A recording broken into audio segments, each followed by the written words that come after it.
Will the House please come to order and members kindly take their seats? Good afternoon. The devotional today will be led by Representative Tom Stevens of Waterbury.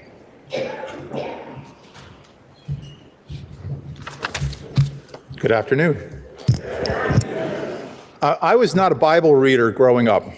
My family's faith tradition seemed to me when I was a child to be one of attendance.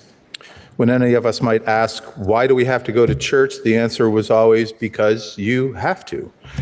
And while there was likely more going on, at least for the adults, I was always more entertained by the sermon in spring that described and reduced the great battle between good and evil to the annual troubles of the Red Sox and their inability to win a World Series until 2004. But actual Bible verses or stories or teachings, I didn't hear them because I may not have been paying attention. In the 1960s and 70s, the image of Jesus of Nazareth was borrowed and his core teachings appropriated by what was considered the counterculture. I wasn't much interested in much of what the Nazarenes' teachings said. I certainly hadn't read the Gospels. But then, as an adult, I heard a recording of a concert held in Carnegie Hall by Sweet Honey and the Rock, an a cappella group made up of Black women gospel and folk singers.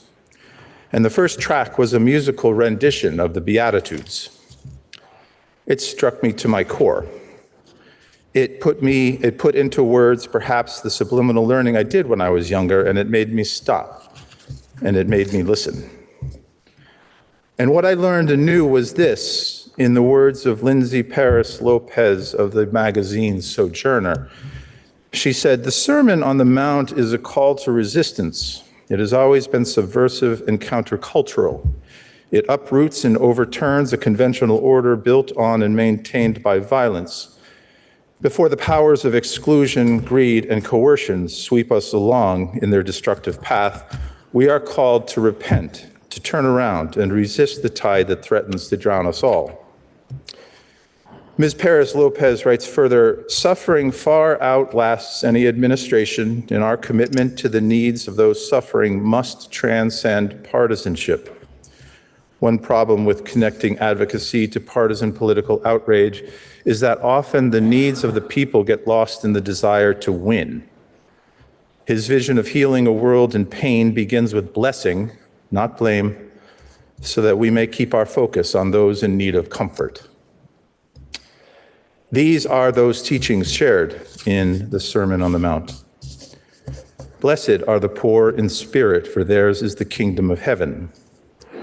Blessed are those that mourn, for they shall be comforted. Blessed are the gentle, for they shall inherit the earth.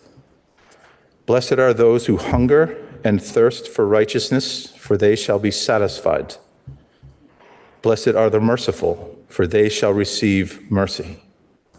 Blessed are the pure in heart, for they shall see God. Blessed are the peacemakers, for they shall be called sons of God. Blessed are those who have been persecuted for the sake of righteousness, for theirs is the kingdom of heaven. Blessed are you when people insult you and persecute you, and falsely say all kinds of evil against you because of me. Rejoice and be glad, for your reward in heaven is great, for in the same way they persecuted the prophets who were before you." Thank you.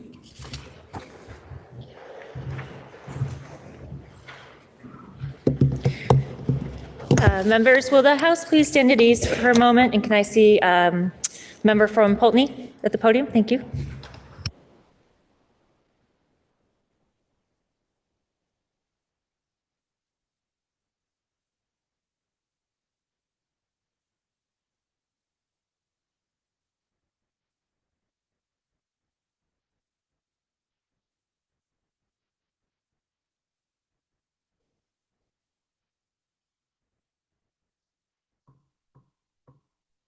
Will the House please come to order and members kindly take their seats? Members, earlier today, the Committee on Commerce and Economic Development reported favorable with an amendment on Senate Bill 313, which is an act relating to transforming Vermont's career and technical education system. With that, member from Coventry, will you please offer us a motion to suspend our rules to take up Senate Bill 313 for immediate consideration pending its entry on the notice calendar and commit the same to the Committee on Education?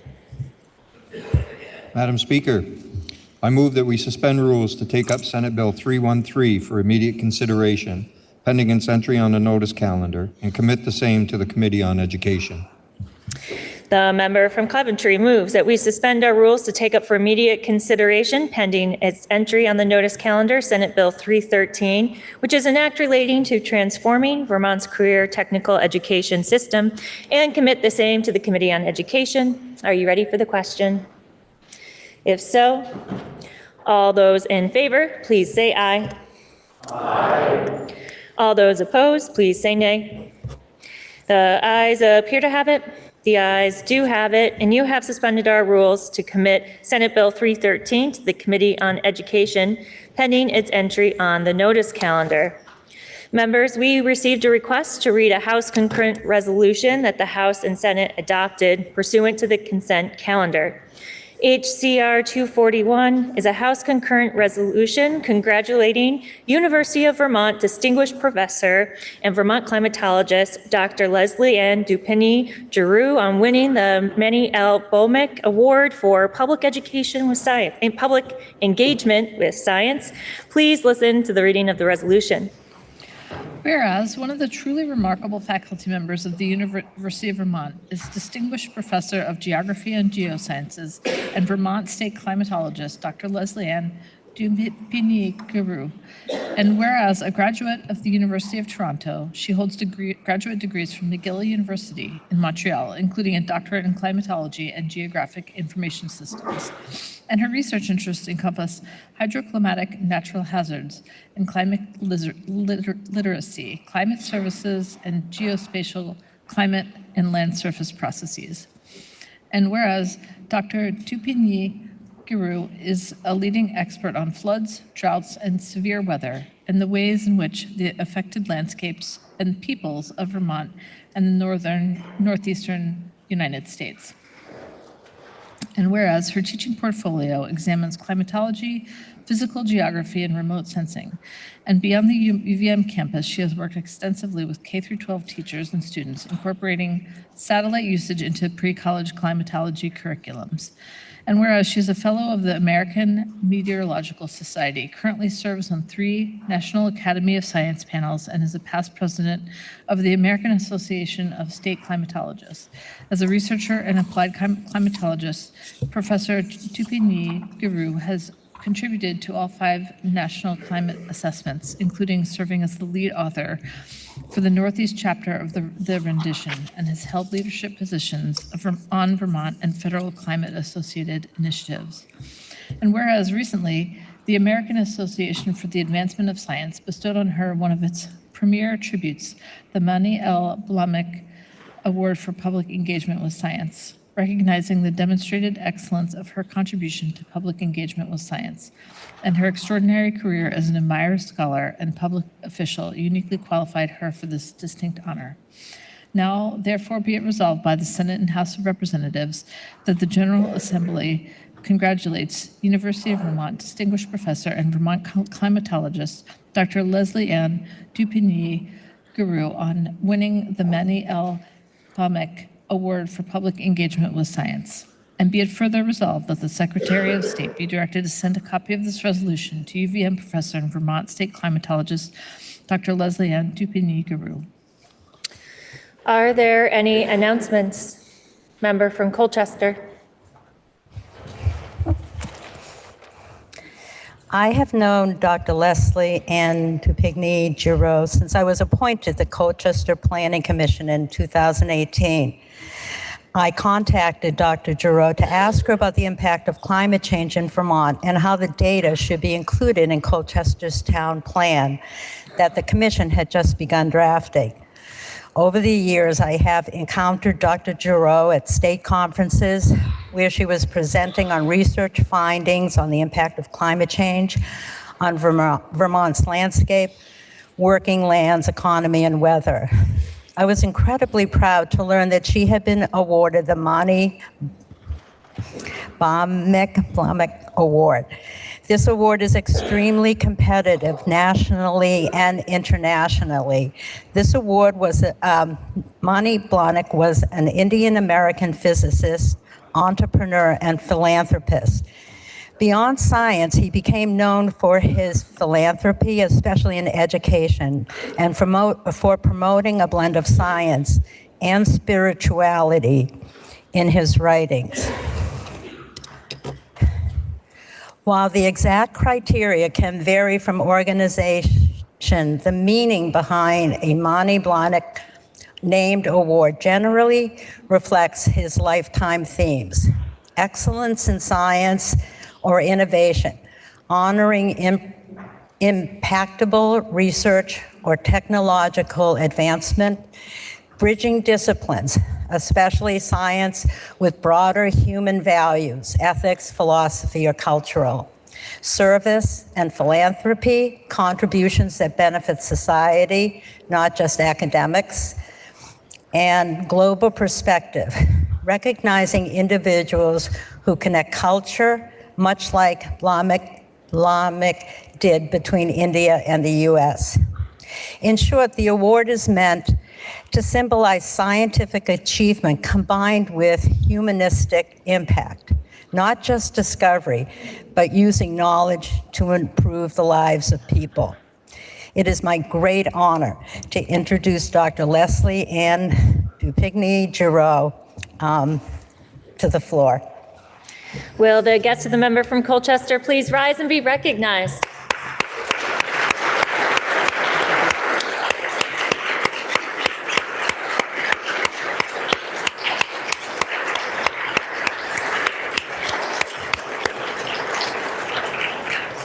Member from Chester. Madam Speaker, along with the member from Fairhaven, I'm delighted to introduce to you some very special guests today. My cousin, Carrie Charlton LaFond, is here with her children, Julian, Naya, and McKenna. They're also joined by Guy Charlton, who has 3 claims to fame. One, he has been a selectman in the town of Benson, Vermont for 50 continuous years. This is the secret of his youth. Secondly, he has the unofficial record holder of being the most frequently photographed town meeting speaker in Rutland Herald history. And also, he is my uncle, and I would love it if you would help me welcome them to the People's House. Will the family of the member from Chester please rise and be recognized?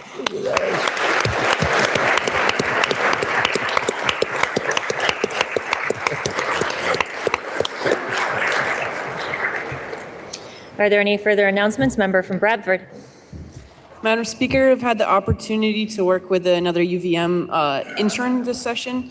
Isaac Archer is a junior and is majoring in sociology and political science. And would you please help me welcome him to the People's House? He's in the balcony. Will the guest of the member from Bradford please rise and be recognized?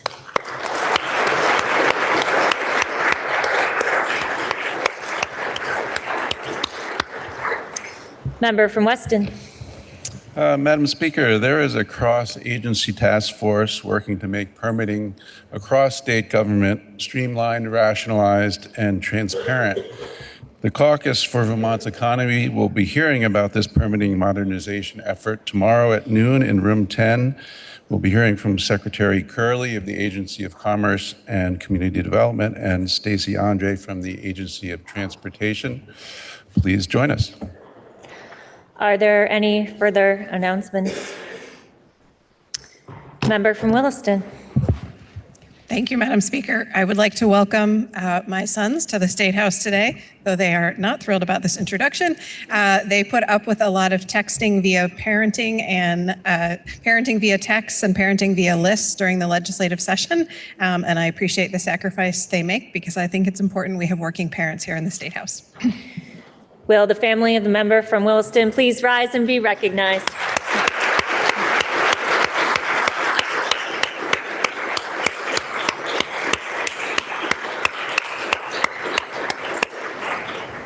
Are there any further announcements? Seeing none, orders of the day. Members, we will begin with Senate Bill 157, which is an act relating to recovery resident certification. Please listen to the third reading of the bill. S-157, an act relating to recovery residence certification. The question is, shall the bill pass in concurrence with proposal of amendment? Are you ready for the question? If so, all those in favor, please say aye. Aye. All those opposed, please say nay. The ayes appear to have it. The ayes do have it, and you have passed the bill in concurrence with proposal of amendment. Next is Senate Bill 239, which is an act relating to the Child Abuse and Neglect Reporting Working Group. Please listen to the third reading of the bill. S-239, an act relating to the Child Abuse and Neglect Reporting Working Group. The question is, shall the bill pass in concurrence with proposal of amendment? Member from Putney. Thank you, Madam Speaker. Yesterday, in my appropriations floor report for this bill, I described our committee's review of the minimal fiscal impact this bill's working group would have on our vote in supporting this. Today, I just wanted to provide a further rationale for our committee's amendment that the House agreed to regarding the stakeholders that the working group would consult with, which was a technical correction describing the Vermont School Counselor Association as a stakeholder and adding the Agency of Education as a stakeholder that the working group would consult with. I want to thank the Human Services Committee again for their work on this bill and look forward to the recommendations this working group will make in consultation with all of its stakeholders in this important issue of protecting Vermont's children. And I again urge the body to support this bill. Thank you. The question is, shall the bill pass in concurrence with proposal of amendment? Are you ready for the question? If so, all those in favor, please say aye. Aye. All those opposed, please say nay. The ayes appear to have it. The ayes do have it, and you have passed the bill in concurrence with proposal of amendment. And the final bill on our action calendar today is House Bill 410, which is an act relating to the calculation of recidivism and other related criminology measures. The bill passed the Senate in concurrence with a proposal of amendment that is printed in today's calendar. The pending question is, shall the House concur in the Senate proposal of amendment? Member from Essex Junction. Madam Speaker, your House Judiciary Committee concurs with the Senate proposal of amendment. As a brief refresher, H410 improves consistency in how Vermont measures recidivism and provides Vermont with clear, comprehensive data on trends in our criminal justice system. The Senate proposal of amendment makes one change to the bill, as we saw it before in this body. It is essentially a language clarification change. In subsection 8121, the Senate proposal of amendment replaces the phrase clock for calculating with the word calculation. A small change, but the House committee agrees that it offers additional clarity and therefore supports the amendment. In a straw poll of 803, the House Judiciary Committee supports the amendment, and I would ask the body to do the same. So the question is, shall the House concur in the Senate proposal of amendment? Are you ready for the question? If so, all those in favor, please say aye. Aye. All those opposed, please say nay. The ayes appear to have it.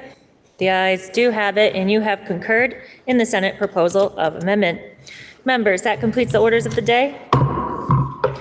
Are there any announcements? Member from Heinsberg. Yes, hi. Invite the House. Vermont Railways is here in Montpelier, and this afternoon, I think starting at 4:30, there's a social on the train. And if you haven't seen the train, I encourage you all to go take a look. Members, the chair has one announcement/reminder. Tomorrow, Friday, at 4 p.m. is the deadline to submit to Michael Chernick in the Office of Legislative Counsel any final draft requests for concurrent resolutions, along with with information to proceed to drafting. So tomorrow, 4 p.m., request to Michael Chernick. Are there any further announcements? Seeing none. Member from Poultney, can you please offer us a motion to adjourn until Friday, April 24th at 9:30 a.m.? Madam Speaker, I make a motion this body stand in adjournment until Friday, April 24th, 2026 at 9:30 a.m. You have heard the motion. Are you ready for the question? If so, all those in favor, please say aye. Aye. All those opposed, please say nay. The ayes appear to have it. The ayes do have it, and this body stands in adjournment until tomorrow at 9:30 a.m.